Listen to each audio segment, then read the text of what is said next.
Well, there's no shortage of news when it comes to health care and changes. The state's hospitals have been seeing a surge of new patients, in part due to the expansion of health insurance coverage under the Affordable Care Act and the private option.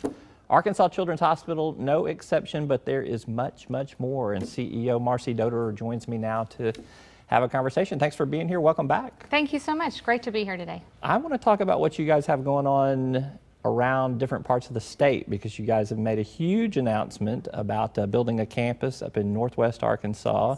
$184 million at least to start off with? About that in the first 5 years investment will be about $184 million. Why Northwest Arkansas, and why now? Why not years ago, or why not somewhere down the future? Those are great questions, and we don't have a perfect crystal ball of where healthcare is going, but we do believe now is really the right time for Arkansas Children's Hospital to ensure we remain Arkansas's Children's Hospital. So our strategic plan calls for a statewide network of care, the ability to kind of blanket the state with services to get care closer to kids, where they live, where they play, where they go to school. 75 counties, 700,000 children in their state. They need easier access to care than just here at One Children's Way in Little Rock. So when you look at the big urban areas of our state, Northwest Arkansas certainly rises to that description. So many people move there every day. There is great health care in Northwest Arkansas, but there is not dedicated care for kids in an inpatient setting. So you've given a little bit of a hint. As a matter of fact, I think that you made a statement when you did the big announcement up in Northwest Arkansas, and you just referenced it again about this blanket of services across the state. It alludes to me that you have much more on the horizon beyond just a campus in Northwest Arkansas. Where are you going? So we're unfolding a strategy that we believe will do two things for the kids in Arkansas. First, improve access to care for kids, so get it closer to where they are, but also improve health overall. So what can we do to really move the needle on health outcomes for kids? And the answer is not the same for every community in our state. We really need unique and specific solutions as we go through rural Arkansas versus urban Arkansas. So we've actually engaged an outside consultant, a rural healthcare expert, to help us look at specific strategies for southern Arkansas. Things like community-based programming. How do we get school-based healthcare so that we can improve primary care access in the schools? We're exploring mobile healthcare. How do you put a clinic on a van so that it can cover a broad, geography? Maybe be based in a community and have a 50-mile radius and serve that community. Can deliver immunizations in the parking lot of a grocery store, or pull up to the parking lot of a school. Can do primary care, preventive care. Can also provide some social services to those families who are most in need in the rural parts of our state. Could it also involve partnerships with existing enterprises that are already there? One of the things that we believe will be important is actually finding unique and innovative partnerships with other people across the state. As we think about where we're going to go, building bricks and mortar like we will invest in Northwest Arkansas isn't the best answer for us as a corporation or for Arkansas. And there are other ways to distribute our care. So looking for people who are already there, who might want improved pediatric services in their own centers or want to augment what they do. How do we leverage those relationships? How do we build those partnerships with community health centers, community hospitals, local physicians, all those things? Why do you think that this conversation is taking off now? I mean, this certainly is something that's probably been needed for decades, but it just seems now there's going to be this strategic plan in place and some of the execution of that.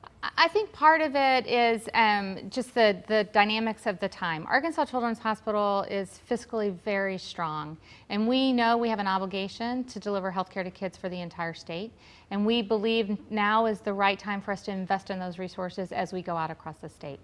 I do know that Arkansas Children's Hospital looked at a Northwest Arkansas solution probably 7 or 8 years ago, but the business model at that time didn't work, and it was right before the Great Recession, or whatever it was called at the time, when the bottom dropped out. And financially, I don't think very many people thought it was great, but it was I would large agree. in terms of its greatness.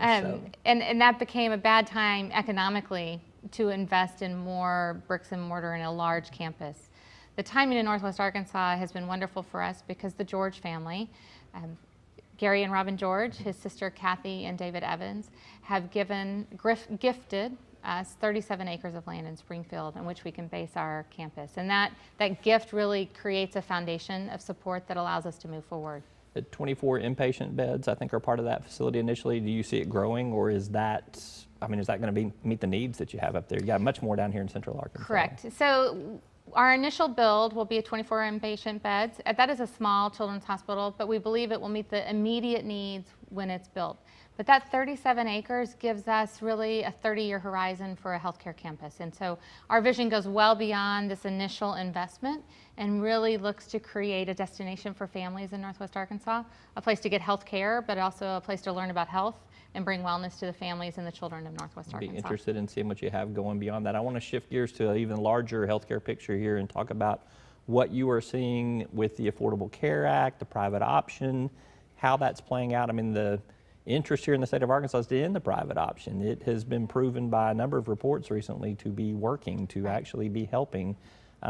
Where do you see all of the chaos up at the state capitol in terms of policy? Where do you see it going? Well, we are trying to be actively involved in that process around Medicaid reform here in the state of Arkansas. So I do have a seat with the Governor's Advisory Council and participate in that group, and also spend a lot of time listening to what the task force, the legislative task force, is wrestling with. And there are, I think, a lot of moving parts to what we should do to ensure that Arkansans have access to health insurance and to health coverage. Like you, when I read the reports, when I read the numbers from the various sources, I would say private options worked. There's been several thousand kids who were added to the rolls through this process, kids who were not on an insurance product before, and that's helpful. And we also know when parents get health insurance, kids get health care. Yeah. And that has been beneficial to the kids of Arkansas. There's a lot of look, though, to how it might take a different shape going forward, and I'm open to different versions of how we might structure it. I just want to have a voice at that table and be part of the design. It seems like that there's going to be a big push for an 1115 waiver that could do just almost anything, even talk about a global waiver that would basically allow a block grant of money to come to Arkansas, let us design our own system. Would you be in favor of that, or do you want to see something more structured in terms of policy? For me, it's more helpful in the realm of children to have a little more structure. And that's just because kids are a small piece of the pie and can get lost in the shuffle if there is looser definitions of what that program might look like. So I have offered some insights into what I've seen in other states where I've worked, how really care coordination can improve outcomes for kids. I'm willing to look at other options. What we asked for and what I've said to the governor himself is please give us enough runway time to change our infrastructure for it.